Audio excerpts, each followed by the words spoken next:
Cock ಶೂನ್ಯ ಸಂಪಾದನಾ ಮಠದ ಮುರುಘರಾಜೇಂದ್ರ ಮಹಾಸ್ವಾಮಿಗಳವರಲ್ಲಿ ಶರಣುಗಳನ್ನು ಹೇಳ್ತಾ, ಬಟ್ಕುರ್ಕಿಯ ಪೂಜ್ಯರಲ್ಲಿ ಶರಣುಗಳನ್ನು ಹೇಳ್ತಾ, ಇನ್ನೋರ್ವ ಪೂಜ್ಯರು ಅವರಿಗೂ ಶರಣುಗಳನ್ನು ಹೇಳ್ತಾ, ಕಲಾವಿದರೆ ಯಾವತ್ತೂ ಸಾಧಕರೇ, ಶರಣ ಬಂಧುಗಳೇ, ತಮಗೆಲ್ಲ ಶರಣಾರ್ಥಿಗಳು. ಇವತ್ತು ಈ ಗ್ರಾಮದೊಳಗೆ ಬಸವಣ್ಣನವರ ಒಂದು ಮೂರ್ತಿಯ ಅನಾವರಣ ಕಾರ್ಯಕ್ರಮದ ಹಿನ್ನೆಲೆಯೊಳಗೆ ಪ್ರವಚನ ಕಾರ್ಯದೊಳಗೆ ನಾವು ನೀವೆಲ್ಲ ಭಾಗವಹಿಸ್ತಾ ಇದ್ದೇವೆ. ಇಲ್ಲಿಯವರೆಗೆ ಬಸವಣ್ಣ ಅಂದರೆ ಏನು ಅನ್ನೋದನ್ನು ಎಳೆಯಾಗಿ ಅದನ್ನು ಸೂಕ್ಷ್ಮಾತಿ ಸೂಕ್ಷ್ಮವಾಗಿ ವಿಶ್ಲೇಷಣೆ ಮಾಡಿ ನಿಮ್ಗೆ ತಿಳಿಸಿದ್ದಾರೆ. ನನಗೊಂದು ಭಾಳ ಹಗುರ ಕೆಲಸ ಏನಾಗ್ಯದ ಇಲ್ಲ ಅಂತಂದರೆ, ನಾನು ಮಾತಾಡೋದು ಅವಶ್ಯಕತೆ ಇಲ್ಲ ಅಂತ ಅನ್ಸಾಕತೈತಿ. ಒಂದು ಮಾತಿನೊಳಗೆ ನಾ ಮಾತು ಮುಗಿಸ್ಬೋದು. ಇಲ್ಲಿ ತನಕ ಅವ್ರು ಏನು ಮಾತಾಡ್ಯಾರ ಅದು ಹೌದು ತಂದು ಬಿಟ್ಟಿನಿ ಅಂದ್ರೆ ಮುಗೀತು, ನಾನು ಭಾಷಣ ಮುಗೀತು, ಹೆಚ್ಚಿಗೆ ಹೇಳೋ ಅವಶ್ಯಕತೆಯೇ ಇಲ್ಲ.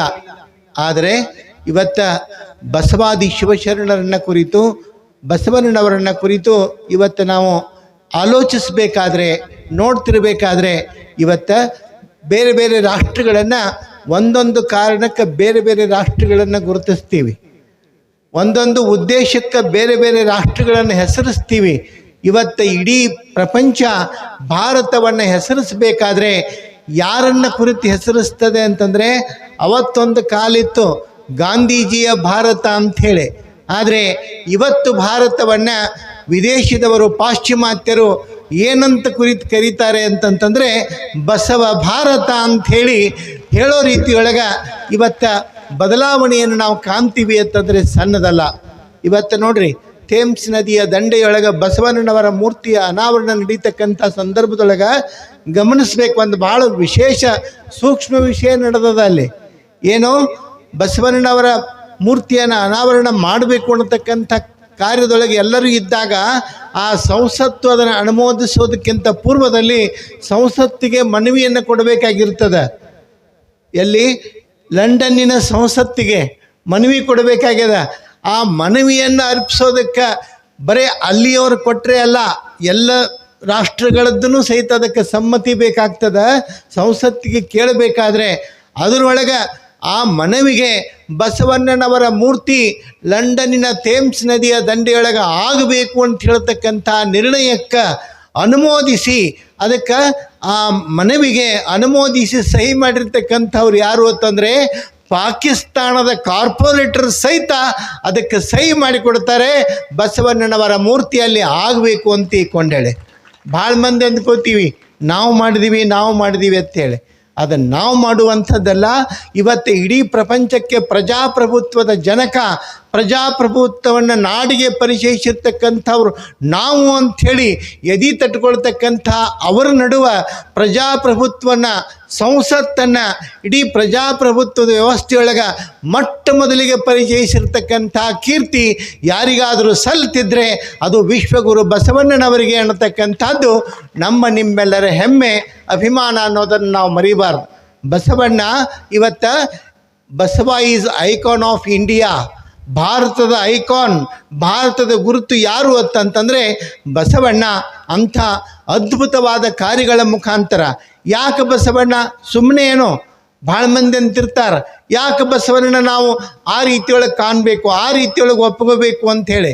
ಆದರೆ ತಿಳ್ಕೋಬೇಕು, ಬಸವಣ್ಣನನ್ನು ಯಾವ ಕಾರಣಕ್ಕಾಗಿ ನಾವು ಹಂಗೆ ಒಪ್ಕೋಬೇಕು ಅಂತಂದರೆ, ಬಸವಣ್ಣನ ಅಂತಾರೆ ಕೆಲವು ಮಂದಿ ತಲೆ ಮೇಲೆ ಹೊತ್ಕೊಂಡು ಕುಣಿಯಾಕತ್ಯಾರ ಅಂಥೇಳಿ. ತಲೆ ಮೇಲೆ ಹೊತ್ಕೊಂಡು ಕುಣಿಯಾಕೇನು ಹುಚ್ಚಿಡೋದೈತೇನು? ತಲೆ ಮೇಲೆ ಯಾಕೆ ಹೊತ್ಕೊಂಡು ಕುಣಿತಾರ? ಬಸವಣ್ಣನನ್ನು ಯಾಕೆ ತಲೆ ಮೇಲೆ ಹೊತ್ಕೊಂಡು ಜಗತ್ತು ಹೊರಟಿದೆ ಅಂತಂತಂದರೆ, ನೋಡ್ರಿ ನೀವು, ಬಸವಣ್ಣ ಶೋಷಿತರನ್ನು, ದೀನರನ್ನು, ದಲಿತರನ್ನು, ದುರ್ಬಲರನ್ನು, ಪತಿತರನ್ನು ಯಾರು ಕೆಳಗೆ ಬಿದ್ದಿದ್ರು ಅವ್ರನ್ನ ಎತ್ತಿ ಹಿಡಿದವ ಬಸವಣ್ಣ ಅನ್ನೋ ಕಾರಣಕ್ಕೆ ಇವತ್ತು ಇಡೀ ಜಗತ್ತು ಬಸವಣ್ಣನನ್ನು ಒಪ್ಕೊಳ್ತಾ ಇದೆ. ಸುಮ್ಮನೆ ಅಲ್ಲ ಅದು.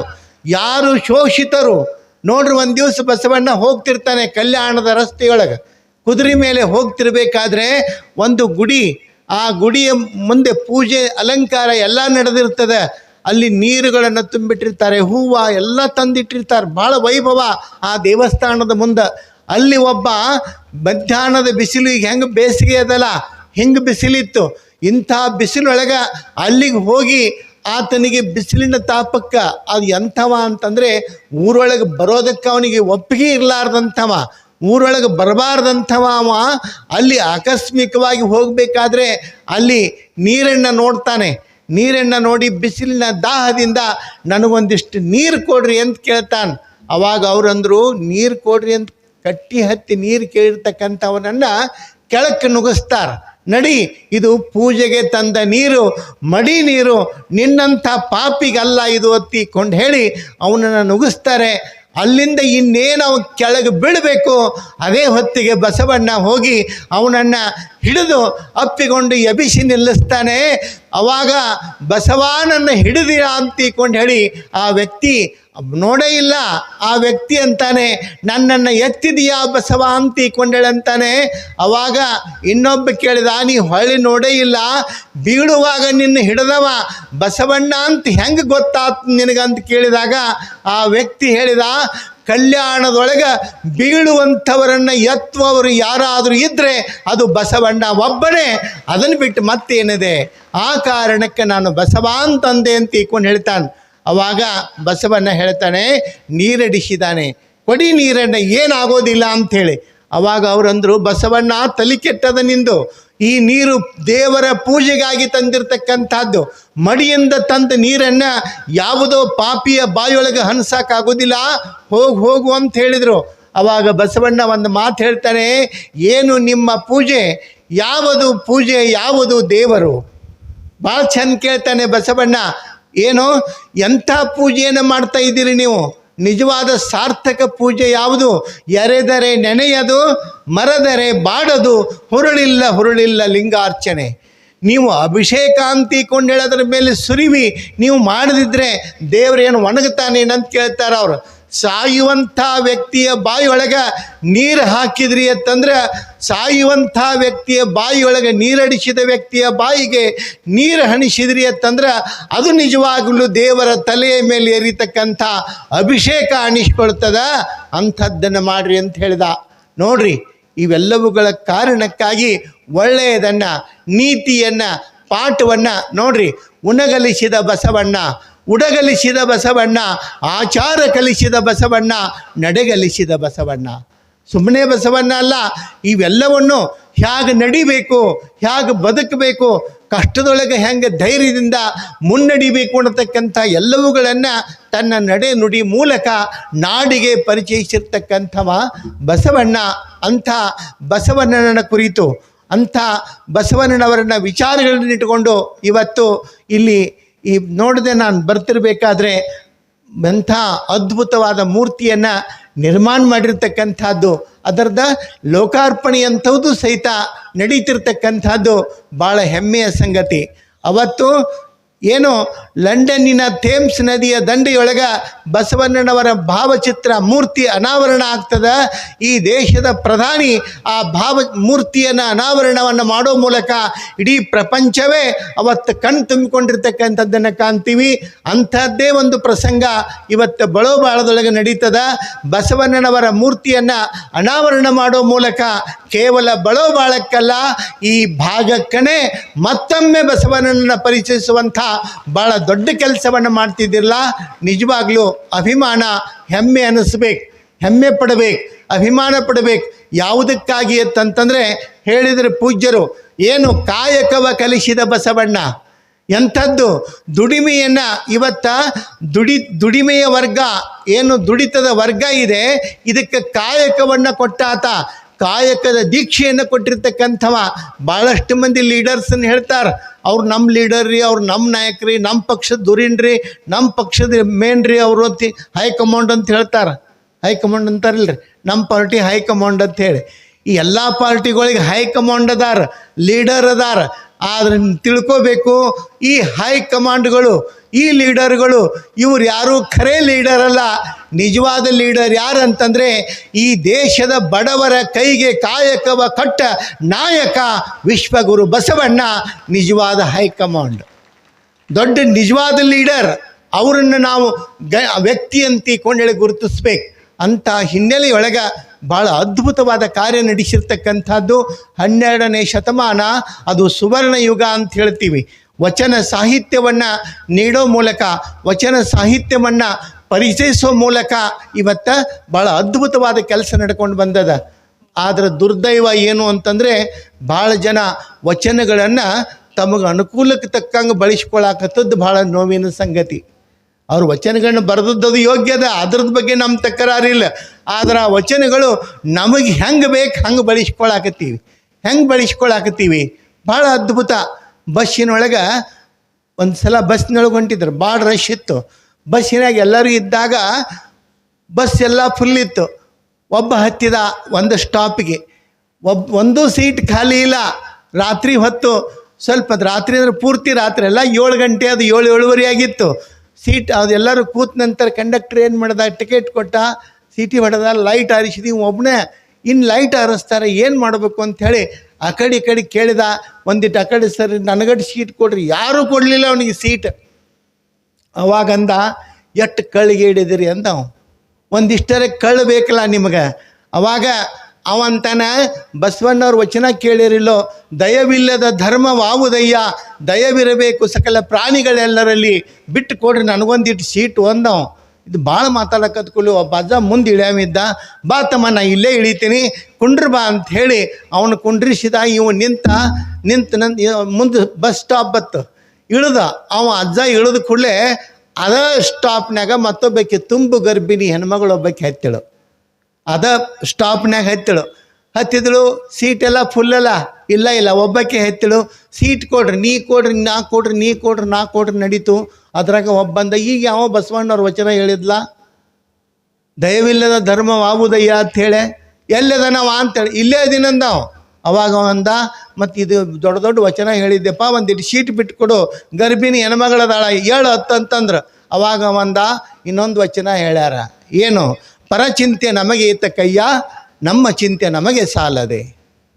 ನೋಡ್ರಿ, ತನಗೆ ಸೀಟ್ ಗಟ್ಟಿ ಮಾಡ್ಕೊಳಕ್ಕೆ ವಚನಗಳನ್ನು ಹಿಂಗೆ ತೊಗೊಂಡು ಹೇಳ್ಕೊತ ಹೊಂಟು ಬಿಟ್ಟ. ಅದರ ಅರ್ಥ, ಈ ರೀತಿಯೊಳಗೆ ನಡೆದ್ರೆ, ಈ ರೀತಿಯೊಳಗೆ ವಚನಗಳನ್ನು ಬಳಸ್ಕೊಂಡ್ರೆ ಎಂದಿಗೂ ಸಾರ್ಥಕ ಆಗೋದಿಲ್ಲ.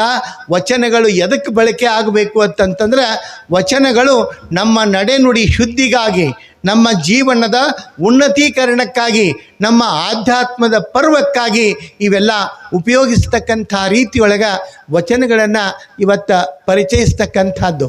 ಹೇಳಿದ್ರಲ್ಲ, ಪ್ರತಿಯೊಂದು ಮನೆಯೊಳಗೂ ಸಹಿತ ಅವರವರ ಧರ್ಮ ಗ್ರಂಥಗಳದಾವ. ನಾನೊಂದು ಮಾತು ಹೇಳೋಕ್ಕೆ ಇಷ್ಟಪಡ್ತೀನಿ ನಿಮಗೆಲ್ಲ. ಈ ಬಸವಣ್ಣನವರ ಮೂರ್ತಿಯ ಅನಾವರಣ ಸಂದರ್ಭದೊಳಗೆ ಒಂದು ಕೆಲಸ ಮಾಡಿರಿ, ನಿಮ್ಮ ಪ್ರತಿಯೊಬ್ಬರ ಮನೆಯೊಳಗೂ ಸಹಿತ ವಚನ ಗ್ರಂಥಗಳನ್ನು ಇಡೋದು. ಮುಂಜಾನೆ ಎದ್ದು ಕೂಡಲೇ ಒಂದು ವಚನವನ್ನು ಸುಮ್ಮನೆ ಓದ್ರಿ. ನೀವು ಸುಮ್ಮನೆ ಓದ್ರಿ, ಏನೂ ಹೆಚ್ಚಿಗೆ ಬೇಕಾಗಿಲ್ಲ. ಅದರ ಅರ್ಥ ಆಗೋದಿಲ್ಲ, ಅದು ಬಿಡ್ರಿ, ಅದು ಮುಂದೆ ನೋಡೋಣ ಅಂತ ಅದನ್ನು ಸಾವಕಾಶ. ಪ್ರತಿ ದಿವಸ ಒಂದು ವಚನವನ್ನು ಓದಲಾರ್ದ ಹೊರಗೆ ಹೋಗಲಾರ್ದಂಥ ಒಂದು ವ್ಯವಸ್ಥೆಯನ್ನು ನಾವು ಮಾಡ್ಕೊಂಡಿವಿ ಅಂತಂದ್ರೆ, ನಿಮಗೆ ಹೇಳ್ತೀನಿ, ನಾನು ನಿಮಗೆ ಸುಮ್ಮನೆ ಔಪಚಾರಿಕವಾಗಿ ಮಾತು ಹೇಳೋದಿಲ್ಲ. ನಿಮ್ಮ ಮನೆಯೊಳಗೆ ವಚನ ಗ್ರಂಥಗಳನ್ನಿಟ್ಟು ಒಂದೊಂದು ವಚನಗಳನ್ನು ಓದೋ ಮೂಲಕ ನಿಮ್ಮ ಮಕ್ಕಳು ವಚನಗಳನ್ನು ಕಲಿತರು ಅಂತಂದ್ರೆ, ನಿಮ್ಮ ಮನೆಗಳು ಎಂಥವಾಗ್ತವೆ ಅಂತಂದರೆ ಅವು ಶರಣ ಗುರುಕುಲಗಳಾಗ್ತವೆ. ಇದೇ ಊರು 12ನೇ ಶತಮಾನದ ಬಸವ ಕಲ್ಯಾಣ ಅಂಥೇಳಿ ಅಲ್ಲಿದ್ದರೆ, ಮುಂದೆ ಬರೋ ದಿವಸದೊಳಗೆ ಬಡೋ ಬಾಳನೆ ಮತ್ತೊಂದು ಕಲ್ಯಾಣವಾಗಿ ರೂಪುಗೊಳ್ತದೆ ಅನ್ನೋದ್ರೊಳಗೆ ಎರಡು ಮಾತಿಲ್ಲ. ಅಂಥ ಒಂದು ಭಾವನೆ ನಿಮ್ಮದೆಲ್ಲ ಆಗಬೇಕು ಅನ್ನತಕ್ಕಂಥದ್ದು. ಇವತ್ತು ನೋಡ್ರಿ, ಸಂಸ್ಕಾರ ಮನೆಯೊಳಗೆ ನೀವೇನು ಸಂಸ್ಕಾರ ಕಲಿತೀರಿ ಅದನ್ನು ನಿಮ್ಮ ಮಕ್ಕಳು ಕಲಿತಾವೆ. ನೀವೇನು ಆಚರಣೆ ಮಾಡ್ತೀರಿ ಅದನ್ನು ನಿಮ್ಮ ಮಕ್ಕಳು ಅನುಸರಿಸ್ತಾರೆ. ಆ ಕಾರಣಕ್ಕೆ ಒಳ್ಳೆಯ ನಡೆನುಡಿಗಳು, ಆಚಾರ ವಿಚಾರಗಳು ನಿಮ್ಮ ಮನೆಯೊಳಗೆ ಬಂದು ಅಂತಂತಂದ್ರೆ ಅದರ ಮಾತನೇ ಬೇರೆ, ಅದರ ನೀತಿನೇ ಬೇರೆ. ಅದಕ್ಕಾಗಿ ಒಳ್ಳೆಯ ಸಂಸ್ಕಾರ ನೋಡ್ರಿ, ಮನೆಯೊಳಗೆ ಎದ್ದು ಕೂಡಲೇ ಸ್ನಾನ ಪೂಜೆ ಇಂಥವನ್ನೆಲ್ಲ ಮಾಡಕತ್ತೀರಿ ಅಂದರೆ ಮಕ್ಕಳು ಅದನ್ನ ಕಲಿತಾವೆ. ಮತ್ತು ಹಾಸಿಗೆ ಕೂತ ಚಾ ಕುಡ್ಕೊತ ಕೂತೀರಿ ಅಂದ್ರೆ ಮಕ್ಕಳು ಅದನ್ನ ಕಲಿತಾರೆ. ನಿಮ್ಮನ್ನು ನೋಡಿ ನಿಮ್ಮ ಮಕ್ಕಳು ನಿಮ್ಮನ್ನು ಅನುಸರಿಸ್ತಿರ್ತಾರೆ. ಭಾಳ ಲಕ್ಷ ಇಟ್ಕೊಡ್ರಿ. ಇನ್ನೊಂದು ಮಾತು ಹೇಳ್ತೀನಿ ನಿಮ್ಗೆ, ನಿಮ್ಮ ಮಕ್ಕಳ ಮುಂದೆ ಏನ್ರಿ ಮನೆಯೊಳಗೆ ನಿಮ್ಮ ಮಕ್ಕಳ ಮುಂದೆ ಬಡದಾಡಕ್ಕೆ ಹೋಗಬೇಡ್ರಿ. ಒಟ್ಟ ಬಡದಾಡಬೇಡ್ರಿ. ಆ ಮಾತು ಬೇರೆ. ಆಗಲಿಲ್ಲ ಅಂದ್ರೆ ಕಡೆಗೆ ನಿಮ್ಮ ಹುಡುಗರು ಇದ್ದಾಗ, ನಿಮ್ಮ ಮಕ್ಕಳಿದ್ದಾಗ ಅವ್ರ ಮುಂದೆ ಬಡದಾಡಬೇಡ್ರಿ. ಯಾಕೆ? ಅವ್ರ ಮುಂದೆ ನೀವು ಬೈದಾಡೋದು ಬಡದಾಡೋದು ಮನೆಯೊಳಗೆ ಮಾಡಿರಿ ಅಂತಂದ್ರೆ ನಿಮ್ಮ ಮಕ್ಕಳು ಅದನ್ನು ಕಲಿತಾವೆ. ನೋಡ್ರಿ, ಒಬ್ಬ ಹುಡುಗ ಸಾಲಿಗೆ ತಡ ಆಗಿ ಬಂದತ್. ಮಾಸ್ತರ್ ಕೇಳ್ರಿ, ಯಾಕೋ ತಡ ಮಾಡಿದೆ? ನಮ್ಮ ಅವ್ವ ಅಪ್ಪ ಜಗಳಾಡಕತ್ತಿದ್ದರ್ರಿ, ಅದಕ್ಕೆ ತಡ ಆಯ್ತು. ಅವ್ರು ಜಗಳಾಡ್ರಿ, ನಿಂದೇನು ತೆಗೆದಿತ್ತಲ್ಲಿ? ನಂದೇನಿಲ್ಲ, ನನ್ನ ಕಾಲಾಗಿನ ಬೂಟ ಇಬ್ಬರು ಕೈಯಾಗ ಒಂದೊಂದಿದ್ದು, ಅವು ಜಗಳ ಮುಗಿದ ಮೇಲೆ ನಾ ಹಾಕೊಂಬರ್ಬೇಕಲ್ಲ, ಅದಕ್ಕೆ ತಡ ಆತಂದತ್. ನಾವು ಏನು ಕಲಿಯೋದೇನೋ ಮಕ್ಕಳು ನಿಮ್ಮಿಂದ, ನಿಮ್ಮಿಂದ ಮಕ್ಕಳಿಗೆ ಸಂಸ್ಕಾರ ಬರುವುದೇನು? ಆ ಕಾರಣಕ್ಕಾಗಿ ನಾವು ನಮಗಾಗಿ ಅಲ್ಲದಿದ್ದರೂ ನಮ್ಮ ಮಕ್ಕಳಿಗಾಗಿ ಆದರೂ ಸಹಿತ ಮನೆಯೊಳಗೆ ಉತ್ತಮವಾದ ಸಂಸ್ಕಾರ ಇರಬೇಕು, ಉತ್ತಮವಾದ ಆಚರಣೆಗಳಿರಬೇಕು. ನಾವು ಹೇಳ್ತೀವಿ, ಎಷ್ಟು ಅದ್ಭುತವಾದ ಶ್ಲೋಕಗಳನ್ನು ಹೇಳ್ತೀವಿ. ಸಹನಾವವತು ಸಹನೌ ಭುನಕ್ತು ಸಹ ವೀರ್ಯಂ ಕರವಾವಹೆ ತೇಜಸ್ವಿನಾವಧೀತಮಸ್ತು ಮಾ ವಿದ್ವಿಷಾವಹೆ. ಎಷ್ಟು ಚಂದ ಹೇಳ್ತಾರೆ. ಕೂಡಿ ಬಾಳೋಣ, ಕೂಡಿ ಉಣ್ಣೋಣ, ಕೂಡಿ ದುಡಿಯೋಣ, ಕೂಡಿ ಬದುಕೋಣ. ಇದು ಋಷಿ ವಾಕ್ಯ. ಇದು ಏನಾಗಿದೆ? ನಮ್ಮ ಮನೆಗಳ ಪ್ರಸ್ತಿ ಈ ಇರೋದು ಉಣ್ಣೋದು ಇರುವಾತೆ, ಈ ಊರು ಇರೋದು ಇದು ಮಾಡೋದು ಬಿಡವಾಲ್ತೆ, ದುಡಿಯೋದು ಅದು ಇರಲಿ. ಉಣ್ಣೋದರೆ ನಡೆದೈತೆ ಅಂದರೆ ನೀವು ಬರೋಬ್ಬರಿ ಕೂಡಿ. ಇಲ್ಲ, ಒಮ್ಮೆ ಹುಡುಗರು ಉಂಡು ಹೊಕ್ಕಾವು, ಒಮ್ಮೆ ಇವರು ಉಂತಾರೋ, ಒಮ್ಮೆ ಅವ್ರು ಉಂತಾರೋ. ಊಟ ಆದಮೇಲೆ ಹೆಣ್ಮಕ್ಳು ಮಾತಾಡ್ತಿರ್ತಾರೆ, ಏನಾಯ್ತು ನಂದೇನಾಯ್ತು, ಈಗ ಹುಡುಗರನ್ನ ಉಣಿಸಿ ಕಳಿಸ್ನಿ, ನಾನು ಉಣ್ಣಿ, ಅದು ಯಾವಾಗಾರ ಬಂದು ತಿನ್ವಾತ್ಯಾಕೆ. ನಿಮ್ಮೂರಾಗ ಅಂತಾರಿಲ್ಲ ಗೊತ್ತಿಲ್ಲರಿ, ನಿಮ್ಮೂರಾಗ ಹಂಗೇನು ಅಂತಾರ ನನಗೇನು ಅನ್ಸಲ್ಲ. ಒಂದೊಂದು ಕಡೆ ಸುದ್ದಿ ಹೇಳಿದ್ದು ನಾನು. ಆದರೆ ನೆನಪಿಟ್ಕೋಬೇಕು, ಇವುಗಳನ್ನು ನೀವು ಹಿಂಗೆ ಮಾಡ್ಕೋತ ಹೋದ್ರಿ ಅಂತಂದ್ರೆ ಮನೆಯೊಳಗಿನ ಆಚಾರ ವಿಚಾರಗಳು ವಿಸ್ಕಲಿತ ಆದವು ಅಂತಂತಂದ್ರೆ ಕಲಿಯುವಂಥದ್ದೇನು? ಮಕ್ಕಳನ್ನು ಇವತ್ತು ನಿಮ್ಮ ಜೊತೆಗೆ ನಿಮ್ಮ ಮಕ್ಕಳು ನಿಮ್ಮಕ್ಕಿಂತಲೂ ಉನ್ನತ ಚಿಂತನೆಯೊಳಗೆ ಬೆಳಿಬೇಕು ಅಂತಂದರೆ ಉತ್ತಮವಾದ ಸಂಸ್ಕಾರ ಭಾಳ ಮುಖ್ಯ. ಈಗೊಂದು ಹೊಸ ಇದು ನಡೆದದ ಟ್ರೆಂಡು. ಏನು? ಮಕ್ಕಳಿಗೆ ಓದಿಸೋದು, ಟ್ಯೂಷನ್ ಕೊಡಿಸೋದು, ಮುಂದೆ ಯಾವುದರ ದೊಡ್ಡ ಸ್ಕೂಲ್ನ್ಯಾಗ ಅಂತಿರ್ತಾರೆ. ಎಷ್ಟು ತಗೋತಾರ ರೊಕ್ಕ. ನಮ್ಮ ಹುಡುಗ ಶಾನೆ ಆಗಬೇಕು. ಮೊದಲು ನೀ ಶಾನೆ ಆಗೋ, ನೀ ಶಾನೆ ಆದ ಅಂದ್ರೆ ಮುಗಿದೋತ್. ಮರಿಬೇಡ್ರಿ, ಯಾವ ಮಕ್ಕಳು ಮನೆಯೊಳಗೆ ಅವ್ವ ಅಪ್ಪನ ಜೊತೆಗಿದ್ದು ಬೆಳೆದು ಓದಿ ಸಂಸ್ಕಾರ ಪಡೀತಾರ, ಅದೇ ಮಕ್ಕಳು ನಿಂತು ನಿಮ್ಮ ಅಂತ್ಯ ಸಂಸ್ಕಾರ ಮಾಡ್ತಾರ. ಯಾವ ಮಕ್ಕಳು ಹಾಸ್ಟೆಲ್ನೊಳಗಿರ್ತಾರ ಅಂಥ ಮಕ್ಕಳು ನಿಮಗೆ ಆನ್ಲೈನ್ ಪೇಮೆಂಟ್ ಮಾಡಿ ನಿಮ್ಮನ್ನು ಮಣ್ಣು ಮಾಡ್ತಾರೆ ಅನ್ನೋದನ್ನು ಮರಿಬೇಡ್ರಿ. ಇಂಥ ಸಂಸ್ಕಾರ ಬರಬೇಕು. ನೋಡ್ರಿ, ಇದು ನಾನು ನಿಮಗೆ ಔಪಚಾರಿಕವಾಗಿ ಹೇಳಕತ್ತಿಲ್ಲ, ಇಲ್ಲಿ ನಡೆದದ ಘಟನೆನೇ ಇದು. ನಿಮಗೂ ನೆನಪಿರ್ಬೇಕು, ಗೊತ್ತಿರಬೇಕು. ಇದೆಲ್ಲ ಮೀಡಿಯಾದೊಳಗೂ ಬತ್ತು. ಅವ ವಿದೇಶದೊಳಗಿರ್ತಕ್ಕಂಥ ಮಗ ಸತ್ತದ ಸುದ್ದಿ ಹೇಳಿದ ಮೇಲೆ ನನಗೆ ಭಾಳ ಬೀಜಿ ಇದ್ದೀನಿ, ಒಟ್ಟೆ ಪುರ್ಸೊತ್ತಿಲ್ಲ, ಆನ್ಲೈನ್ಗೆ ರೊಕ್ಕ ಹಾಕ್ತೀನಿ, ನೀವೇ ಮಣ್ಣು ಮಾಡಿಬಿಡ್ರಿ ಅಂತೇಳಿ ಇದನ್ನು ಮಾಡಿದವು. ಏನು ಮಾಡೋದು? ಫೋನ್ಪೇ ಮಾಡ್ತೀವಿ, ಮಣ್ಣು ಮಾಡೋಕೆ ಫೋನ್ಪೇ ತಗೋ. ಇವು ಫೋನ್ಪೇಗೆ ಎದಕ್ಕೆ ಬಂದು ನನಗೇನು ತಿಳಿಯವಾಲ್ತು. ಮಣ್ಣು ಮಾಡೋಕೆ ಸಹಿತ ಫೋನ್ಪೇ ತಗೋರಿ, ಮತ್ತೇನು ಬೇಕಾಗ್ಯದ ನಿಮಗೆ? ಅದರ ಅರ್ಥ ಈ ಸಂಬಂಧಗಳು ಎಷ್ಟು ನಾಜೂಕ್ ಹಾಕೋತ ಹೊಂಟುವಲ್ಲ. ಅಣ್ಣ ಇಲ್ಲ, ಅಕ್ಕಿಲ್ಲ, ತಂಗಿಲ್ಲ, ಇವೆಲ್ಲವನ್ನೂ ಕಳ್ಕೊಂಡು ಮುಂದೆ ನಾವು ಬಳ್ಕೊಳ್ಳೋದು ಏನೈತಿ? ಬಳ್ಕೊಳ್ಳೋದಿಲ್ರಿ. ಮುಂದೆ ಹೊಳಿ ಹುಣ್ಣಿಮೆನ ಅದ, ಅಲ್ಲಿಗೆ ಬರ್ತದೆ ನಮ್ಮ ಜೀವನ. ಆ ಕಾರಣಕ್ಕೆ ಆ ಒಂದು ಎಚ್ಚರಿಕೆಯೊಂದಿಗೆ, ಆ ಒಂದು ಜಾಗೃತಿಯೊಂದಿಗೆ ನೋಡ್ರಿ ಎಷ್ಟು ಚಂದ ಹೇಳ್ತಾರೆ. ಆಗಲೇ ಹೇಳಿದ್ರು ಪೂಜ್ಯರು, ಏನು? ಸತ್ಯ ಶುದ್ಧ ಕಾಯಕವ ಮಾಡುವಲ್ಲಿ ಲಕ್ಷ್ಮಿಯು ತಾನಾಗಿರ್ಪಳು. ಶರಣರು ಹೇಳ್ತಾರೆ. ಎಷ್ಟು ಅದ್ಭುತವಾದ ಮಾತಲ್ಲ ಇದು? ಸತ್ಯ ಶುದ್ಧ ಕಾಯಕವ ಮಾಡುವಲ್ಲಿ ಲಕ್ಷ್ಮಿ ಎಲ್ಲಿರ್ತಾಳೆ? ಭಾಳ ಮಂದಿ ಅಂತಿರ್ತಾರೆ, ನಮ್ಮ ಮನ್ಯಾಗ ರೊಕ್ಕ ನಿಲ್ವಲ್ತ್ರಿ, ನಮ್ಮ ಮನ್ಯಾಗ ಸಮಾಧಾನನೇ ಇಲ್ರಿ. ಇವು ನಮ್ಮ ಹತ್ತಕ್ಕೆ ಬರೋ ಕಂಪ್ಲೇಂಟ್ ಹೇಳಾಕತ್ತೀನಿ ನಿಮಗೆ. ನಿಮ್ಮ ಊರಾಗಿನ ಸುದ್ದಿ ಅಲ್ಲಿದು. ನನ್ನ ಹತ್ತಕ್ಕೆ ಬರೋ ಕಂಪ್ಲೇಂಟ್, ನಮ್ಮ ಮನ್ಯಾಗ ನೆಮ್ಮದಿನೇ ಇಲ್ಲರಿ, ಸಮಾಧಾನ ಇಲ್ಲ, ಬರೀ ಜಗಳ, ಮನುಷ್ಯಗೆ ನೆಮ್ಮದಿ ಇಲ್ಲ, ರೊಕ್ಕ ನಿಲ್ವಲ್ಲು. ಈ ಮನ್ಯಾಗ ಬಾಟ್ಲಿಗಳು ಅಡ್ಡಾಡಕತ್ತು ಅಂದ್ರೆ ಏನ್ರಿ? ಮನ್ಯಾಗ ಬಾಟ್ಲಿಗಳು ಬಂದು ಅಂದ್ರೆ ಲಕ್ಷ್ಮೀರಿ ಎಲ್ಲಿರ್ತಾಳ್ರಿ? ಯಾಕೆ ಇರಾಕೆ ಹೊಕ್ಕಾಳಕಿ? ಒಬ್ಬೊಬ್ರು ಅಂತಿರ್ತಾರೆ, ಏನ್ರಿ ರಗಡು ಗಳಿಸ್ಯಾನು, ಲಕ್ಷ್ಮಿ ಕಾಲು ಮುರ್ಕೊಂಡು ಅವ್ರ ಮನ್ಯಾಗ ಬಿದ್ದಾಳತ್. ಕಾಲು ಮುರ್ಕೊಂಡು ನಾ ಹೇಳಿ ಲಕ್ಷ್ಮಿ ಕಾಲು ಮುರ್ಕೊಂಡ್ರೆ ಅವ್ರ ಮನೆಗೆ ಯಾಕೆ ಬೀಳ್ತಾಳು, ಎಲ್ಲರ ಡಾಕ್ಟ್ರ್ ದವಾಖಾನ್ಯಾಗ ಬೀಳ್ತಾಳೆ, ಕಾಲು ಮುರಿದ್ರೆ ಅವ್ರ ಮನೆಗೆ ಯಾಕೆ ಬೀಳ್ತಾಳೆ ಅಂತಿರ್ತಾರೆ. ಕಾಲು ಮುರ್ಕೊಂಡು ಬಿದ್ದಾಳೆ. ಲಕ್ಷ್ಮಿ ಕಾಲು ಮುರ್ಕೊಂಡು ಬೀಳೋದಿಲ್ಲ. ಲಕ್ಷ ಇಟ್ಕೊಡ್ರಿ, ಯಾವ ಮನೆಯೊಳಗೆ ಲಕ್ಷ್ಮಿ ಕಾಲು ಮುರ್ಕೊಂಡು ಬೀಳಬಾರ್ದು, ಯಾವ ಮನೆಯೊಳಗೆ ಲಕ್ಷ್ಮಿ ಪ್ರಸನ್ನಳಾಗಿ ಆಶೀರ್ವಾದ ಮಾಡ್ತಾಳೆ ಆ ಮನೆ ಅದು ಅದ್ಭುತವಾದ ಮನೆ ಆಗ್ತದೆ. 12ನೇ ಶತಮಾನದ ಬಸವಣ್ಣನವರ ಮಹಾಮನೆಯಾಗಿ ಪರಿವರ್ತನೆ ಆಗ್ತದೆ. ಅಂಥ ಸಂಸ್ಕಾರವನ್ನು ನಾವು ಕಲ್ಕೋಬೇಕಾಗಿದೆ. ಇವತ್ತು ನೋಡ್ರಿ, ಪ್ರತಿಯೊಂದರೊಳಗೂ ಸಹಿತ ನಾವು ಹೆಂಗೆ ನಮ್ಮ ವ್ಯವಸ್ಥೆನ ಬರೀ ಮನೆಗಳ ಸುದ್ದಿ ಅಲ್ಲ, ಇವತ್ತು ನಮ್ಮ ಹೊಲಗಳು ಹಂಗಾಗತ್ಯಾವ. ನಮ್ಮ ಹೊಲಗಳು ಏನಾಗತ್ಯಾವ ನೋಡ್ರಿ. ಏನು ತರಕಾರಿ ಎಲ್ಲ ಮಾಡ್ತೀವಲ್ಲ, ತರಕಾರಿ ಬೆಳೆ ಹೊತ್ತಿನೊಳಗೆ ಈಗ ಅದೇನೋ ಔಷಧ ಬಂದದಂತ. ಇವತ್ತು ಔಷಧ ಹೊಡೆದ್ರೆ ನಾಳೆಗೆ ಅದನ್ನು ಮಾರ್ಕೆಟಿಗೆ ಒಯ್ಯಕ್ಕೆ ಚಾಲೂನ ಅಂತಾವೆ. ಇವತ್ತು ಔಷಧ ಹೊಡೆದು ನಾವು ಒಬ್ಬರಿಗೆ ಅಂದೆ ಹಿಂಗೆ ಔಷಧ ಹೊಡೆದು ಮಾರಿದಿರಿ ಅಂತಂದ್ರೆ ಹೊಳ್ಳಿ ನೀವೇ ತಿನ್ಬೇಕಲ್ಲ.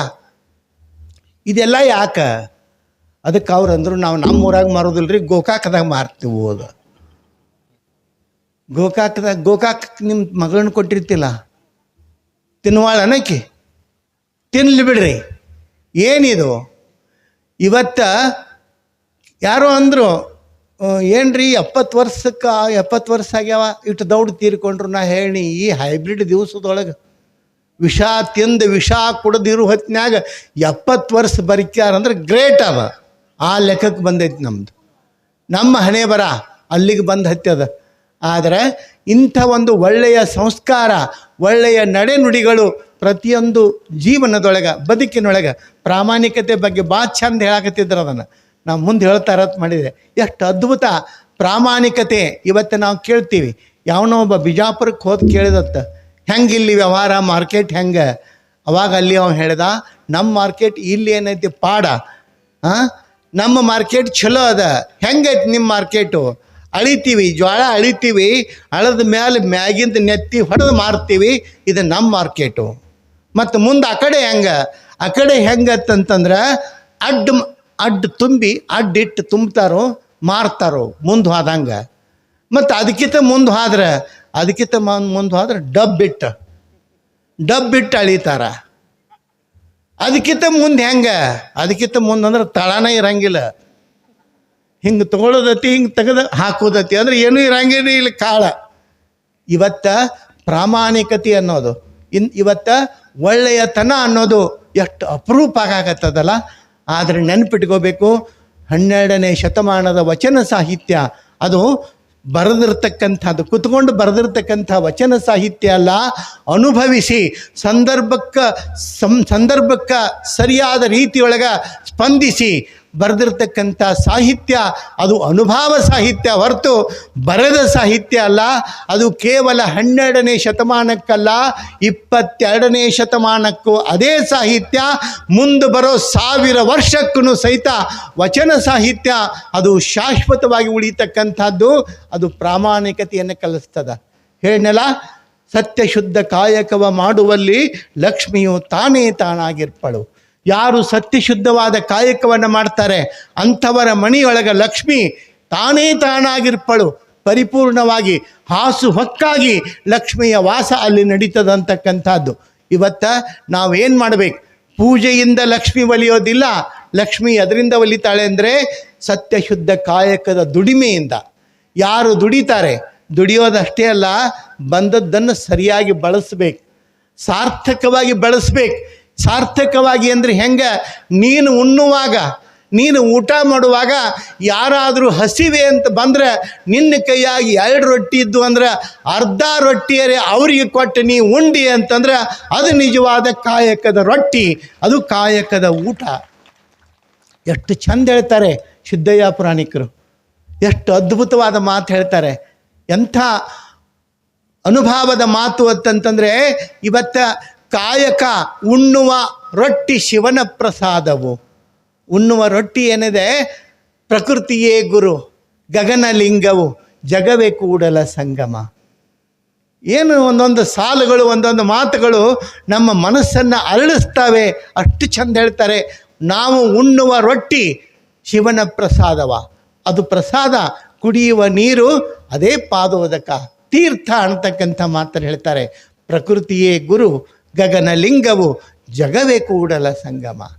ಬರೀ ಒಂದೇ ಕೂಡಲ ಸಂಗಮ ಅಲ್ಲ, ಇದು ಈ ರೀತಿಯೊಳಗಿದ್ದರೆ ಇಡೀ ಜಗತ್ತೇ ಕೂಡಲ ಸಂಗಮ, ಇಡೀ ಜಗತ್ತೇ ಬಸವ ಕಲ್ಯಾಣ ಅನ್ನೋ ರೀತಿಯೊಳಗೆ ಅನುಭಾವಿಗಳು ನಮಗೆ ಹೇಳ್ಕೊತ ಬಂದಾರಲ್ಲ, ಅಂಥ ಅನುಭವವನ್ನು ನಾವು ಕಲಿತಕ್ಕಂಥದ್ದು, ತಿಳಿತಕ್ಕಂಥದ್ದು. ಆಗಲೇ ಪೂಜ್ಯರು ಹೇಳಿದರು, ದಾಸೋಹಕ್ಕಾಗಿ ಯಾವ ರೀತಿಯೊಳಗೆ ನೀವು ಕೊಡಾಕತ್ತೀರಿ, ಯಾವ ರೀತಿಯೊಳಗೆ ಕೊಟ್ಟು ಮಾಡಾಕತ್ತೀರಿ, ಅದರೊಳಗೆ ಇದೆಲ್ಲ ಆಗಬೇಕು ಅಂದ್ರೆ ಸುಮ್ಮನೆ ಆಗೋದಿಲ್ಲ. ಭಾಳಷ್ಟು ಜನ ಅದಕ್ಕೆ ಸಣ್ಣಾಗಿರ್ತಾರೆ ಏನ್ರಿ. ಇದನ್ನೆಲ್ಲ ಮಾಡಬೇಕು ಅಂತಂದ್ರೆ ಮಾಡೋರು ಭಾಳ ವರ್ಷಗಳಿಂದ ಅದಕ್ಕಾಗಿ ದುಡಿಬೇಕಾಗ್ತದೆ. ಮನಿ ಮಾರು ಬಿಟ್ಟು ಕೆಲಸ ಮಾಡಬೇಕಾಗ್ತದೆ. ಕೆಲವು ಮಂದಿ ಅಂತಿರ್ತಾರೆ, ನಮ್ಮ ಊರಾಗ ಒಂದು 4-5 ಮಂದಿ ಅದಾರ್ರಿ, ಅವ್ರಿಗೆ ದಗದ ಇಲ್ಲ, ಬರೀ ಇಂಥವ ಮಾಡ್ಕೋತ ಅಡ್ಡಾಡ್ತಿರ್ತಾರೆ ಅಂತಿರ್ತಾರೆ. ಈ ಅಡ್ಡಾಡಿ ಮಾಡೋರು ಭಾಳ ಚಲೋ ಇರೋದಿಲ್ಲ, ಮಾಡಿ ಮತ್ತೆ ಕಡೆಗೆ ಅನಿಸ್ಕೋಬೇಕಾಗ್ತದೆ. ನನಗೆ ನೋಡಿ ಇಟ್ಟು ಸಂತೋಷ ಆಯಿತು, ಭಾಳ ಚಂದ ಕೆಲಸ ಆಗ್ಯದ. ನಾನು ನಿಮಗೊಂದು ಮಾತು ಹೇಳ್ತೀನಿ, ಅಷ್ಟೇನು ತಂಬದೆಲ್ಲ ಬಿಟ್ಟು ಇದಕ್ಕಾಗಿ ನಿಂತು ಯಾರ್ಯಾರು ಪರಿಶ್ರಮ ಪಟ್ಟಾರಲ್ಲ ಅವರೆಲ್ಲರಿಗೂ ಒಂದು ಸಾರಿ ಕೈ ಎತ್ತಿ ಜೋರಾಗಿ ಚಪ್ಪಾಳೆ ತಟ್ಟಿ ಅವರನ್ನು ಅಭಿನಂದಿಸೋಣ. ಪುಣ್ಯದ ಕೆಲಸ ಯಾರು ಮಾಡ್ತಾರ್ರಿ? ಒಂದಿಷ್ಟು ತುಂಬಿದ ಕೊಡ ಹೊರಸೋದಕ್ಕೆ ಬಾ ಅಂದರೆ ಯಾರೂ ಹೊರಸಕ್ಕೆ ಬರೋರು ದಿಕ್ಕಿರೋದಿಲ್ಲ. ಯಾರು ಬರ್ತಾರೆ? ಯಾರೂ ಬರಲ್ಲ. ಅಂಥದ್ರೊಳಗೆ ಎಲ್ಲರೂ ಕೂಡಿಕೊಂಡು ಊರೆಲ್ಲ ಒಂದಾಗಿ ಚೆಂದಾಗಿ ಎಷ್ಟು ಚಂದ ಮಾಡಾಕತ್ತಿರಲ್ಲ. ನಿಮಗೊಂದು ಮಾತು ಹೇಳ್ತೀನಿ, ಬಸವಣ್ಣನಿಗಾಗಿ ಯಾರು ದುಡಿತೀರಿ, ಬಸವಣ್ಣನ ಕಾರ್ಯಕ್ಕಾಗಿ ಯಾರು ಪರಿಶ್ರಮ ಪಡ್ತೀರಿ, ಯಾರು ಬೆವರು ಸುರಿಸ್ತೀರಿ, ಬಸವಣ್ಣ ನಿಮ್ಮ ಮನೆಯ ಆಳಾಗಿ ದುಡಿತಾನೆ ಅಂತಕ್ಕಂಥದ್ದನ್ನು ಮರಿಬೇಡ್ರಿ. ನೆನಪಿಟ್ಕೊಳ್ರಿ, ಇದನ್ನು ಬರೆದಿಟ್ಕೊಳ್ರಿ. ಮಾಡಿರ್ತಕ್ಕಂಥ ನಿಮ್ಮ ಫಲ ಎಲ್ಲಿಯೂ ಹುಸಿ ಹೋಗೋದಿಲ್ಲ, ಅದು ನಿಮ್ಗೆ ಆ ಫಲ ದಕ್ತದೆ ಅನ್ನತಕ್ಕಂಥ ಮಾತನ್ನು ಹೇಳ್ತಾ ಇವತ್ತು ಊರ ಹೆಸರು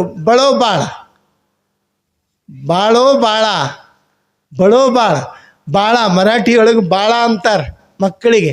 ಬಾಳ ಎಷ್ಟು ಅದ್ಭುತ ಅಲ್ಲ. ಬಹುಶಃ ದೇವರೇ ನಿಮ್ಮನ್ನು ಸಂತೈಸೋ ರೀತಿಯೊಳಗೆ ನಿಮ್ಮ ಊರಿನ ಹೆಸರಿದೆ. ಇದು ಉಳಿಲಿ. ನಿಮ್ಮ ಭಾವನೆ ಹೆಂಗಿರಲಿ ಅಂತಂದರೆ, ನಮ್ಗಿಂತಲೂ ಯಾರು ಕಷ್ಟದೊಳಗದಾರೆ ಅವರನ್ನು ನೋಡಿ, ಅವರನ್ನು ಕುರಿತು ನಮ್ಮ ಸದ್ಭಾವನೆಗಳಿರ್ಬೇಕು. ಯಾರ್ಯಾರು ಅನಾನುಕೂಲತೆಯೊಳಗಿರ್ತಾರೆ, ಅವ್ಯಾಕೆ ಬಂದ ಇವ್ಯಾಕೆ ಬಂದ, ಅವನು ಕಳಿಸು ಇವನು ಕಳಿಸು, ಇಂಥವು ಬೇಡ. ಯಾರೇ ಬರಲಿ ಎಲ್ಲರೂ ನಮ್ಮವರು, ಎಲ್ಲರೂ ಬಸವಣ್ಣನ ಮಕ್ಕಳು ಅನ್ನುವಂಥ ಭಾವದೊಂದಿಗೆ ನಾವು ದುಡಿತಕ್ಕಂಥದ್ದು. ದೇವರ ಮುಂದೆ ಆರತಿ ನಡೆದಿತ್ತಂತ, ಪೂಜಾ ಮಾಡಿ ದೇವರ ಆರತಿ ಮಾಡಾಕತ್ತಿದ್ರು. ಸಾವಿರಾರು ಜನ ಕೈ ಮುಕ್ಕೊಂಡು ನಿಂತಿದ್ರು. ಎಲ್ಲರೂ ಇದ್ದಾಗ ಅಲ್ಲೊಬ್ಬ ಕಣ್ಣಿರ್ಲಾರ್ದವ ಹಾದಿ ಮಾಡ್ಕೊಂಡು ಸರಿ ಅನ್ಕೋ ಸರಿಸ್ಕೋತ ಹಂಗಟ್ಟು ಮಾಡಿ ಎಲ್ಲಾರ್ಕಿಂತ ಮುಂದೆ ಬಂದು ನಿತ್ತ. ಎಲ್ಲಾರ್ಕಿಂತ ಕಣ್ಣಿಲ್ಲ, ಎಲ್ಲರನ್ನೂ ಸರಿಸ್ಕೋತ ಮುಂದೆ ಬಂದು ನಿತ್ತು, ಎಲ್ಲಾರ್ಕಿಂತ ಮುಂದೆ ನಿತ್ತು. ಅವಾಗ ಹಿಂದೋಗಿದ್ದವ ಬಂದ, ಈ ಮಗನಿಗೆ ಕಣ್ಣಿಲ್ಲ, ಎಲ್ಲರನ್ನೂ ಸರಿಸಿ ಮುಂದೆ ಬಂದು ನಿಂದಿರ್ತಾನೆ, ಇವೇನು ನೋಡಾವದಾನೇನು? ಅವನಿಗೆ ಕೇಳಿದತ್, ಅಲ್ಲೋ ನಿನಗೆ ಕಣ್ಣ ಇಲ್ಲ, ಎಲ್ಲರೂ ನಿಂತ್ರ ನಡಿತೈತಿಲ್ಲೋ, ಎಲ್ಲರನ್ನೂ ಸರಿಸ್ಕೊಂಡು ಮುಂದೆ ಬಂದು ನಡೀತಿಲ್ಲ, ನೀ ಏನು ನೋಡಾವದಿ, ಕಣ್ಣದಾವ ನಿನಗತ್ ಕೇಳಿದ. ಅವಂದ, ಅಣ್ಣ ನೀ ಹೇಳಿದ್ದು ಖರೆ ಅದ, ನನಗೆ ಕಣ್ಣಿಲ್ಲ ಅನ್ನೋದು ಸತ್ಯ. ಆದ್ರೆ ನಾನು ಯಾಕೆ ಮುಂದೆ ಬಂದು ನಿಂತೀನಿ ಅಂತಂದ್ರೆ, ನಾನು ದೇವರನ್ನು ನೋಡೋಕ್ಕಾಗೋದಿಲ್ಲ.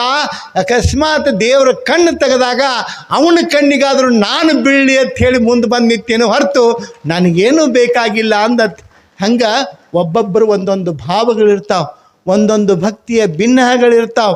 ಅಂತಹ ಸದ್ಭಾವನೆಯೊಳಗಡೆ ನಾವು ಎಲ್ಲರನ್ನು ಕಾಣಬೇಕೇ ಹೊರತು ಯಾರನ್ನು ದೂರ ಸರಿಸುವಂತಹ ಪ್ರಯತ್ನ ಬೇಡ.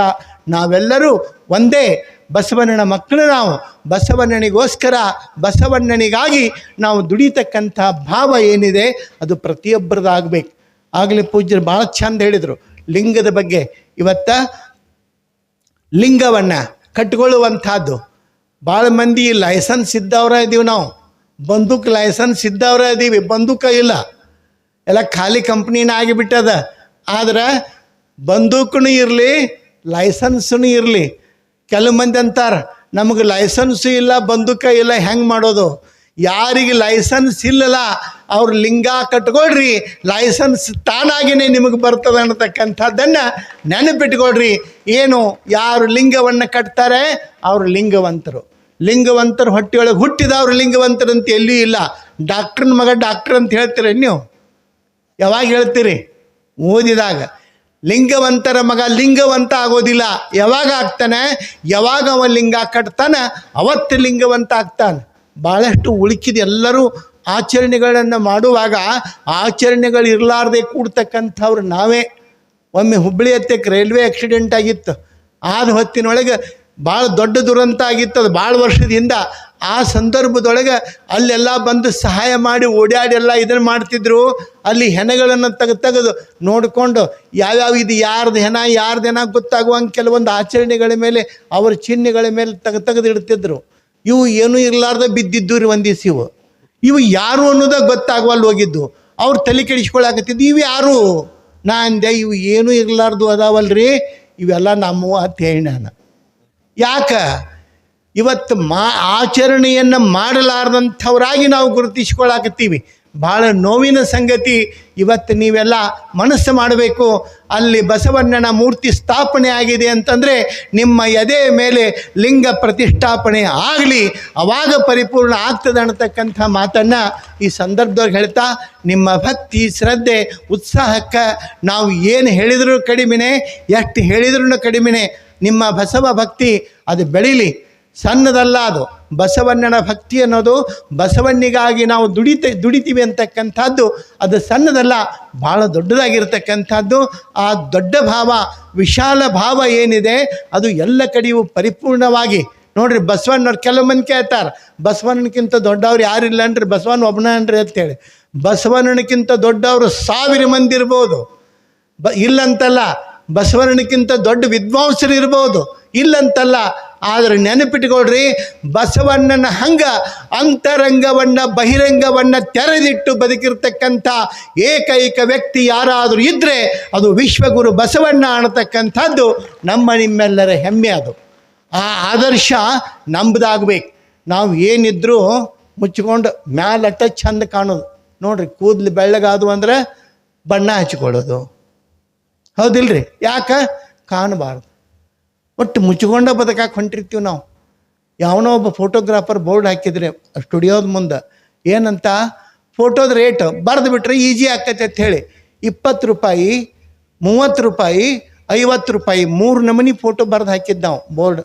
ಅದ್ರಾಗ ಒಬ್ಬ ಶಾನ್ಯ ಬಂದ ಕೇಳಿದ ಫೋಟೋಗ್ರಾಫರ್ನ ಗೆಳೆಯ ಅವ, ಅಲ್ಲೋ ನೀ ಈ ನಮೂನಿ ಬೋರ್ಡ್ ಹಾಕಿದಿ, ಎಲ್ಲರೂ ಬಂದವರು 20 ರೂಪಾಯಿ ತೆಗಿಸಿರಂದ್ರೆ ನೀನು ಫೋಟೋ ತೆಗೆದ್ರೆ ನಿನಗೇನು ಸಿಗ್ತೈತಿ? ಯಾರೂ 20 ತೆಗೆಸೋದಿಲ್ಲ ನಾವು, ಯಾರೂ 20 ತೆಗೆಸೋದಿಲ್ಲ. ಏನು ನಾ ಏನು ಬರ್ದೀನಿ ನೋಡತ್ತಂದವು. 20 ರೂಪಾಯಿದು ಫೋಟೋ ಏನೈತಿಲ್ಲ ತೆಗಿತೀವಿ, ಅವ್ರು ಹೆಂಗಿರ್ತಾರೆ ಹಂಗೆ ಬರ್ತೈತೆ. ಅದು 20 ರೂಪಾಯಿದ್ದು. 30 ರೂಪಾಯಿ ಫೋಟೋ ಏನೈತಿ ಅವ್ರು ಹೇಳ್ದಂಗೆ ತೆಗಿಯೋದು, ಅದು 30 ರೂಪಾಯಿದ್ದು. ಇದು 50 ರೂಪಾಯಿದ್ದು ಏನೈತಿಲ್ಲ ಅವ್ರು ಇರೋದಕ್ಕಿಂತ ಚಂದ ಬರ್ತೈತಿ, ಇದು 50 ರೂಪಾಯಿದ್ದು. ಮತ್ತು ಎಲ್ಲರೂ ಯಾವ್ದು ತೆಗೆಸ್ತಾರೋ ಎಲ್ಲರೂ 50 ತೆಗೆಸ್ತಾರೆ. ಯಾಕೆ? ನಾ ಹೆಂಗಾರ ಇರುವಲ್ಲ, ಯಾಕೆ? ಫೋಟೋ ಚಂದ ಇರ್ಬೇಕು. ನೋಡ್ರಿ, ಆಧಾರ್ ಕಾರ್ಡ್ದಾಗ ಎಷ್ಟು ಚಂದ ಇರ್ತಾವೆ ಫೋಟೋ, ಇರ್ತಾವಿಲ್ರಿ? ಆಧಾರ್ ಕಾರ್ಡ್ದಾಗ ಇನ್ನು ಫೋಟೋ ಹೊಳ್ಳೆ ಮಳೆ ನೋಡ್ಬೇಕು. ಒಮ್ಮೆ ನೋಡಿದವ್ರ ಆ ಕಡೆ ಫೋಟೋದ ಕಡೆ ನೋಡೋಕೆ ಹೋಗೋದಿಲ್ಲ, ಹಂಗೆ ಬಂದಿರ್ತಾವೆ. ಈ ನಮೂನಿ ಬೋರ್ಡ್ ಹಾಕೊಂಡು ಕೂತಿಲ್ಲ ಹೆಂಗೆ? ಅವಂದ ಎಲ್ಲರೂ 50 ರೂಪಾಯಿದ ತೆಗೆಸ್ತಾರೆ. ಯಾಕೆ 50 ರೂಪಾಯಿದ ಯಾಕೆ ತೆಗೆಸ್ತಾರೆ ಅಂತಂತಂದ್ರೆ, ಎಲ್ಲರೂ ಇರೋದಕ್ಕಿಂತ ಇದ್ದಂಗೆ ನಾ ಕಾಣಿಸ್ಬೇಕು ಅಂತ ಯಾರು ಅನ್ನಂಗಿಲ್ಲ, ಇರೋದಕ್ಕಿಂತ ಇದ್ದಿದ್ರಾಗ ರಬ್ಬ್ ಕಾಣಬೇಕಂತ ಅನ್ನೋರ ಭಾಳ. ಹೀಗಾಗಿ 50 ರೂಪಾಯಿ ಫೋಟೋನ ಹೊಕ್ಕ ಹೊರತು 20 ರೂಪಾಯಿದು ಯಾರೂ ತೆಗೆಸೋದಿಲ್ಲ ತಂದತ್ತಾವು. ಆದರೆ ಕೆಲವು ಮಂದಿ ಒಬ್ಬೊಬ್ಬರು ಫೋಟೋ ತೆಗಿಸಿದ ಮೇಲೆ ಹೋಗಿ ಫೋಟೋಗ್ರಾಫರ್ಗಳು ಜಗಳಾಡ್ತಿರ್ತಾರೆ. ಏನಯ್ಯಪ್ಪ ಇದ್ರಾಗ ಮೂಗು ಹಿಂಗೆ ಬಂದೈತ್ಲ, ಕಣ್ಣು ಹಿಂಗೆ ಬಂದಾವಲ್ಲ, ಆ ಫೋಟೋಗ್ರಾಫರು ಭಾಳ ಬೆರಕಿರ್ತಾನೆ. ನೀ ಹೆಂಗದಿ ಹಂಗೆ ಬಂದೈತೆ ಅಂತ, ನೀ ಹೆಂಗದಿ ಹಂಗೆ ಬಂದೈತಿ. ಆದರೆ ನೆನಪಿಟ್ಕೋಬೇಕು, ನಾವು ಇರೋದಕ್ಕಿಂತ ಭಾರಿ ಬರಬೇಕಂತಂದವ್ರು ನಾವು. ಆದರೆ ಬಸವಣ್ಣ ನಾನು ಇರೋದಕ್ಕಿಂತ ಭಾರಿ ಬರಬೇಕು ಅನ್ನಲಿಲ್ಲ. ತಾನು ಏನಿದ್ದ ಹೊರಗಷ್ಟೇ ಅಲ್ಲ, ಒಳಗೆ ತಾನೇನಿದ್ದ ಅದನ್ನು ಸಹಿತ ಬಿಚ್ಚಿಟ್ಟಿರ್ತಕ್ಕಂಥವ ಬಸವಣ್ಣ. ಎನ್ನ ಸಮಯಾಚಾರಿ ಎಂಬರು, ಎನ್ನ ಭಕ್ತಿ ಭಂಡಾರಿ ಎಂಬರು, ನಾನೇನು ಕರ್ಮ ಮಾಡಿದೆನು ಅಂತ ಹೇಳ್ತಾನೆ ಬಸವಣ್ಣ. ಮಾವಿನ ಕಾಯೊಳಗೊಂದು ಎಕ್ಕೆಯ ಕಾಯಿ ನಾನಯ್ಯ, ನೆಲ್ಲುವಿನೊಳಗೊಂದು ಹುಲ್ಲು ನಾನಯ್ಯ ಅಂತ ಹೇಳ್ತಾನೆ ಬಸವಣ್ಣ. ನಾನು ದೊಡ್ಡವ ಅಂತ ಎಲ್ಲಿ ಹೇಳಲಿಲ್ಲ, ನಿಮ್ಮ ಶರಣರ ಪಾದದೊಳಗಿರಿಸುವ ಎನ್ನ ಅಂತ ಬೇಡಿಕೊಂಡ. ಯಾಕೆ ಬಸವಣ್ಣ ದೊಡ್ಡವಾಗ್ತಾನೆ ಅಂತಂದರೆ ಎಲ್ಲರ ತಲೆ ಮೇಲೆ ಕುಂಡ್ರಾಕ್ ಹೋಗಲಿಲ್ಲ, ಶರಣರ ಪಾದದೊಳಗೆ, ದೇವರ ಪಾದದೊಳಗೆ ಬಸವಣ್ಣ ಕುತ್ತ ಅನ್ನೋ ಕಾರಣಕ್ಕೆ ಇಡೀ ವಿಶ್ವವೇ ಬಸವಣ್ಣನ ತಲೆ ಮೇಲೆ ಹೊತ್ತುಕೊಂಡು ತಿರುಗುತ್ತದೆ. ಅದು ಬಸವಣ್ಣನ ವ್ಯಕ್ತಿತ್ವ ಅನ್ನೋದನ್ನು ನಾವು ಮರಿಬಾರ್ದು. ಅಂಥ ಬಸವಣ್ಣ ಮೂರ್ತಿಯೊಳಗೂ ಇರಲಿ, ಬಸವನ ಮೂರ್ತಿಯೇ ಧ್ಯಾನಕ್ಕೆ ಮೂಲ, ಬಸವಣ್ಣನ ಮೂರ್ತಿಯೇ ಜ್ಞಾನಕ್ಕೆ ಮೂಲ. ಬಸವ ಬಸವ ಎಂಬುದೇ ಭಕ್ತಿ ಕಣ. ನಿಮಗೆ ಕಷ್ಟ ಬತ್ತು ಅಂತಂದರೆ ಏನು ನೆನೆಸಬೇಕು ಅಂತಂದರೆ ಬಸವ ಬಸವ ಅಂದರೆ ಸಾಕು, ಬಂದ ಶಿಡಿಲು ಸಹಿತ ದೂರ ಆಗ್ತದೆ. ಅಂಥ ಶಕ್ತಿ ಬಸವ ನಾಮಸ್ಮರಣೆಯೊಳಗಿರ್ತದೆ. ಅತನಿ ಶಿವೆಗಳು ಬಸವ ಬಸವ ಬಸವ ಅನ್ರಪ್ಪ, ಬಸವ ಅನ್ರಿ ಎಲ್ಲ ಚಲೋ ಆಕೈತೆ. ನಾವು ಬರೀ ಬಸವ ಅನ್ರಿ. ಅದರ ಅರ್ಥ ಈ ನಾಡಿನೊಳಗೆ ಬಸವ ತತ್ವದ ಏನು ನಾವು ಹೇಳ್ತೀವಿ ವಿನಯದ ಸ್ವರೂಪ, ಬಸವ ತತ್ವದ ಒಂದು ಸಾಕಾರ ಪ್ರತಿರೂಪ ಆಗಿ ಬದುಕಿರ್ತಕ್ಕಂಥವ್ರು ಈ ನಾಡಿನೊಳಗೆ ಮತ್ತೊಬ್ಬರು ಯಾರಾದರೂ ಇದ್ದರೆ ಅದು ಅಥಣಿಯ ಮುರುಗೇಂದ್ರ ಶಿವಯೋಗಿಗಳನ್ನತಕ್ಕಂಥದ್ದು ಸಹಿತ ನಮ್ಮ ದಿನಮಾನದ ಭಾಳ ದೊಡ್ಡ ಬೆಳಕು. ಅವರು ಅಥಣಿ ಶಿವಯೋಗಿಗಳು, ಅವರು ಸಹಿತ ಬಸವಣ್ಣನ ಹೆಸರೇ ಹೇಳೋದು, ಬಸವಣ್ಣ ಅನ್ನೋದು, ಬಸವ ಅನ್ರಿ ಅಂತ ಹೇಳೋದು. ಆ ಬಸವನ ನಾಮಸ್ಮರಣೆಯೊಳಗೆ ಅಷ್ಟು ಅದ್ಭುತವಾದ ಶಕ್ತಿ ಅದ. ಅಂಥ ಶಕ್ತಿಯನ್ನು, ಆ ಒಂದು ವ್ಯಕ್ತಿತ್ವವನ್ನು ನೀವೆಲ್ಲ ಕಂಡುಕೊಳ್ಳೋ ಮೂಲಕ ಬಸವನ ನಾಮಸ್ಮರಣೆಯನ್ನು ಮಾಡ್ತಾ, ಬಸವನ ಸಂದೇಶವನ್ನು ಆಚರಿಸ್ತಾ ನಿಮ್ಮ ಬದುಕನ್ನು ಸಾರ್ಥಕ ಮಾಡಿಕೊಳ್ಳೋಣ ಅಂತಕ್ಕಂಥ ಮಾತನ್ನು ಹೇಳ್ತಾ ನಿಮ್ಮೆಲ್ಲರಿಗೂ ಶುಭವನ್ನು ಕೋರಿ, ನಮ್ಮ ಗೋಕಾಕ್ ಸಂಪಾದನೆ ಮಾಡೋದು ಪೂಜ್ಯರು ಬರಬೇಕು ಅಂಥೇಳಿ, ಈ ಬಸವ ಜಯಂತಿ ಟೈಮ್ ಅಂದ್ರೆ ನಮ್ಮ ಹಣೆ ಬರ ಹೆಂಗಿರ್ತದೆ ಗೊತ್ತೇನ್ರಿ? ಬಸವ ಜಯಂತಿ ಆದ್ರೆ ನಮ್ಮ ಕಾರ್ಯಕ್ರಮಗಳು ಅಡ್ಡಾಡೋದು ನೋಡ್ರಿ ಅಂದ್ರೆ ನಮ್ಮ ಪುಣ್ಯತಿಥಿ ಆಗಕ್ಕೆ ಬಂದಿರ್ತಾವೆ, ಅಷ್ಟು ಅಡ್ಡಾಡೋದು ಇರ್ತೈತಿ. ಆದರೂ ಸಹಿತ ಪೂಜ್ಯರ ಒಂದು ಆತ್ಮೀಯ ಕರೆಯನ್ನು, ನಿಮ್ಮೆಲ್ಲರ ಭಕ್ತಿಯನ್ನು ನಿರಾಕರಿಸೋಕ್ಕೆ ಆಗಲಾರದೆ ಈ ಕಾರ್ಯಕ್ರಮದೊಳಗೆ ಭಾಗಿಯಾಗುವ ಸಂದರ್ಭವನ್ನು ಕಲ್ಪಿಸಿಕೊಟ್ಟಿರ್ತಕ್ಕಂಥ ಪೂಜ್ಯರಿಗೂ ತಮಗೂ ಮತ್ತೊಮ್ಮೆ ಶರಣುಗಳನ್ನ ಹೇಳ್ತಾ 2 ಮಾತುಗಳನ್ನ ನಾನು ಮುಗಿಸ್ತೀನಿ. ಹಾಳಾಗದಿರಿ ಆಸೆ ಆಮಿಷಗಳ ಬೆನ್ನತ್ತಿ, ಸುಮ್ಮನೆ ಭುವನ ಆಗಬೇಕು ಕಾಯಕ ದಾಸೋಹ ಸಮಾನತೆಯ ಅರಮನೆ. ಪ್ರೀತಿಯ ಅಂತಃಕರಣದ ಆಗರ ಆದರ ನಮ್ಮ ಮನೆ ನಿಮ್ಮ ಮನೆ ಎಲ್ಲರ ಮನೆ, ಬಳೋಬಾಳ ಆಗುವುದು ನಿಶ್ಚಿತ. ಬಸವ ಕೃಪೆಯ ಮಹಾಮನೆ, ಬಸವ ಕೃಪೆಯ ಮಹಾಮನೆ. ಮೌಲಿಕ ಆಶೀರ್ವಚನ.